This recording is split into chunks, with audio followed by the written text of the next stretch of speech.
Kamusta sa lahat? Maligayang pagdating sa aking channel. Nandito ako kasama ang video ni Ken Yaman at Azgay Girl. Sa isang nakakagulat na pahayag na nagsunog sa social media, inihayag ni Ken Yaman ang tunay na kahulugan ng kanyang relasyon sa kanyang kaibigang aktor na si Azgay Girl. Taliwas sa malawakang espekulasyon tungkol sa kanilang romantikong relasyon, inihayag ni Ken Yaman na hindi sila magkasintahan kundi mag-asawa talaga. Maaari bang bigyan ng liwanag ni Yaman ang kanyang relasyon kay Azgay Girl? Binigyang liwanag niya ang kanyang relasyon kay Demet Özdemir. Ang duo, na nakakuha ng mahusay na katanyagan sa kanilang on-screen chemistry sa hit TV series na kanilang pinagbidahan, ay nabalitaan na nasa isang romantikong relasyon sa labas ng screen sa loob ng mahabang panahon. Gayunpaman, binaliktad ng pinakabagong pahayag ni Ken Yaman ang mga pagpapalagay na ito. Oras na para ituwid ang record.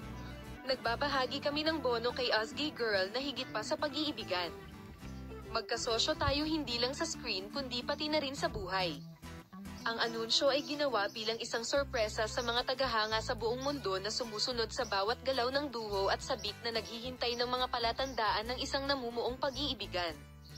Gayunpaman, ang taos-pusong pag-amin ni Ken Yaman ay bumasag sa mga pantasyang ito at nagbigay liwanag sa tunay na dinamika ng kanilang relasyon. Nang tanungin ang dahilan ng paglihim ng kanilang marital status, ipinaliwanag ni Ken Yaman ang mga sumusunod. Nais naming protektahan ang aming privacy at protektahan ang aming mga pribadong buhay mula sa hindi kinakailangang pagsisiyasat. Sa industriya ng libangan ay madalas na may pressure na sumunod sa ilang mga inaasahan, ngunit palagi naming inuuna ni Azgay ang kalayaan kaysa sa lahat.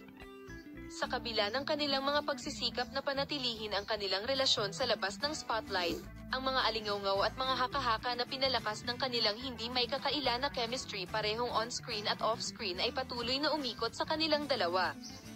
Gayunpaman, ang pahayag ni Ken Yaman ay nagtapos sa lahat ng mga pagpapalagay at nagbigay sa mga tagahanga ng isang pambihirang sulyap sa tunay na katangian ng kanilang pagsasama.